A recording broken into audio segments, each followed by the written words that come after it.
right now as I look at it, I'm not saying that Clyde's the top guy, but he's close to it for me because of multiple reasons. And really the five that are in the conversation, J.K. Dobbins from Ohio State. You've got Jonathan Taylor from Wisconsin. Of course, Clyde. DeAndre Swift from Georgia. And Cam Akers from Florida State. And I understand, look, Dobbins had over 2,000 yards. Actually, Jonathan Taylor and J.K. Dobbins actually both had right at 2,003 yards. 6.7 a carry for J.K. Dobbins, 6.3 for Jonathan Taylor. But Clyde Edwards-Helaire didn't have the carries that they had, but he was right there as far as yards per carry. He had 6.6. 21 touchdowns for Dobbins and Taylor, both. Fantastic number. Clyde had 16 touchdowns. The catches are different. We'll get there. DeAndre Swift only had 196 rushes. He had 1,200 yards, 6.2 a carry, and only 7 touchdowns. He was injured for some of the season, and Cam Akers' numbers are way below that. He didn't have a offensive lineman. Not like a good offensive line. I don't know if he had a offensive lineman. But when I look at the numbers, and DeAndre Swift is just the overall number one running back, and no matter who you look at, even look, all the people we respect, he's the number one guy. And for me, there's still some question marks. Why was he not a 3-down back at Georgia is one of them. They had a 3rd down back. Herring came in, and he was that 3rd down guy. Is it a pass pro issue? Is it a catching the ball out of the backfield issue? He had 24 catches to Clyde's 55. And so when I look at what the NFL is today, Jordy, I think Clyde's skill set from day one plays. Jonathan Taylor is, fair or unfair, going to get grouped into being a Wisconsin running back. Yeah. Now, he was a sprinter. He's got a little bit different giddy-up than Monty Ball and guys like that, but that's always going to be his MO until he proves you different. He wasn't on the field all 3 downs a lot of times, only 26 catches. Now, that number's up from his first couple of seasons at Wisconsin, but it's still only 26 catches. J.K. Dobbins is a guy that only had 23 catches. And so when you look at what the NFL is today, you could make the argument that Clyde could be plug and play from day one, maybe more than any other back in this class. Easily. And I think that the reason why you say that is versatility alone. When you look at Clyde Edwards-Helaire and the versatility that he brings an NFL offense instantly, to me, it makes him the most attractive back in this class. I think Swift is special. I think Cam Akers, like you alluded to, played behind a horrific offensive line. For him to average 4.4 yards per carry behind that offensive line with 6 touchdowns is a success story. And if you look at the best team that he played on as a freshman, a true freshman on a team that was really good. He had players around him, averaged over 5 yards a carry, had over 1,000 yards, scored 7 touchdowns. To me, Akers deserves to be at the top of the conversation as well. I think he was playing on bad football teams, but he was week in, week out the best player when the other team said, we got to stop Cam Akers. He still went out and performed.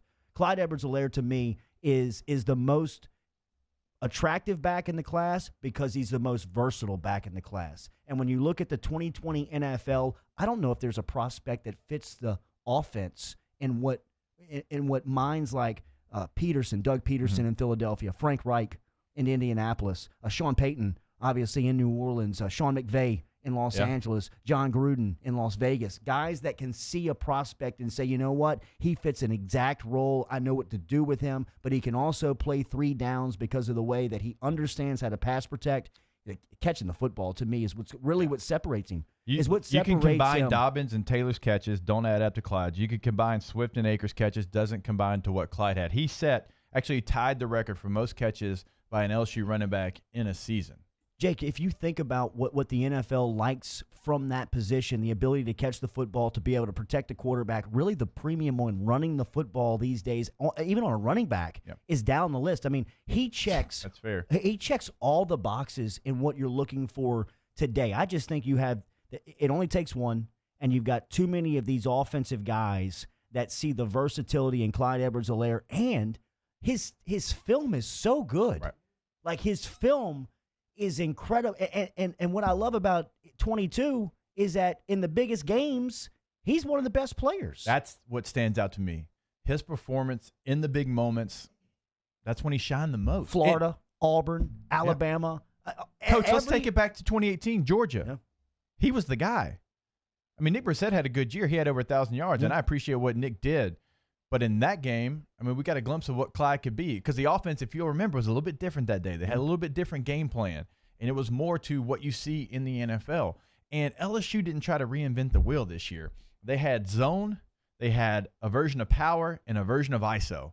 That's it. There wasn't stretch runs. There wasn't tosses. There wasn't a lot of fluff. It was, hey, we're going to run the football. We know exactly who we are, and we're going to be damn good at it. And so that's what you run in the NFL, right? I mean, you'll have some outliners. You'll have back in the Peyton Manning Colts days where they ran stretch, and that was their lead play. But for the most part, it's power, ISO, and zone. And that's what they did at LSU this year. So I think he can be in the right offense, a 3-down back. Now, if you go back to, say what the 49ers do a little bit and some other teams that still have a fullback and they dot the I, okay, well, that's probably not what he does best. In fact, it's not, right? Jonathan Taylor is probably the best in his class at that. J.K. Dobbins might be a little bit of that as well. But if you're talking about what we've seen, and you mentioned a name that perks my ears up, is the Rams. I think the Rams are very creative in what they do. I actually think Todd Gurley didn't have the best running style for what they were trying to do. Mm-hmm. I think he was a little bit limited in what he could do in the pass game. Not to say Todd Gurley's not a just uber athlete. He is, but he is a guy that can run between the tackles. He's a bigger back. In that system, in that offense, you can be very creative. And we haven't even discussed what Clyde can do out wide. He's not just, and I said it last week, he's not just a dead fish out there. No, he is running combinations out there. And that goes a very long way. If you can go to empty and you don't have to show it from the get-go, because teams always blitz empty. We all know that. But if you can just say, I'm going to motion Clyde, he's going to do the little skip there in the slot, he's going to run an option route. That's what we did with Sproles, man. We would put Sproles in the backfield. He'd motion out. So we'd have Gates right here. Then you'd have Sproles motion a little bit outside of him. Gates would clear it on the go route. And everybody's looking at it, Antonio Gates, right? Where's 85 at? And then here comes Sproles underneath it. I can't tell you how many third downs we picked up just off that look alone. I don't know if there's a better person in radio to ask for a comparison in Darren Sproles and Clyde Edwards-Helaire. It's easy to look at the size, but when you just look at the attributes, I mean, side by side, they look like almost an identical player. Do you see that? I do. The only difference is that I think Sprolesy's top-end speed was probably a little bit better, because Sprolesy could really pick him up and put him down. I mean, the opening kickoff of the Fiesta Bowl, Sproles probably houses that. But I think, and this isn't a slight at Sprolesy, I think that Clyde's quickness is a little bit different. Like, Darren didn't really have, like, the spin move, and he didn't have maybe the juke moves. Now, he was quick, but there's a difference in being quick and having, like, the juke move and having the spin move, and to do it that quick and to have the wherewithal of when to do it. Clyde really knew exactly. Like, think about it. You didn't see Clyde, like, do the spin move and get caught. Yeah. We've seen running backs will do a spin move, and then the linebacker puts his head right in his chest, and it's like, probably shouldn't have spent on that one. First time I saw him get hit on it was against Clemson. I was watching that last night. He still shook the tackle. But he shook it. It's the first time he got hit on it. Yeah. But, I mean, you think about the opening drive of the Alabama game when he spun out of Diggs, who came off that cornerback blitz. I mean, Diggs whiffed, and he was from me to you from him. I mean, he knew he was going to tackle him. He spun out of it. I mean, the late game touchdown at Texas, spun right out of it. And it's different. That spin move is different. It's a powerful spin. Yeah. You know what I mean? A lot of guys use spin to it's very tight, and it's very powerful in a sense of it's just he's tough to tackle, man. And the Sproles comparison is because they both look like a ball of muscle. Right. You know what I mean? They both just look like this big ball of muscle.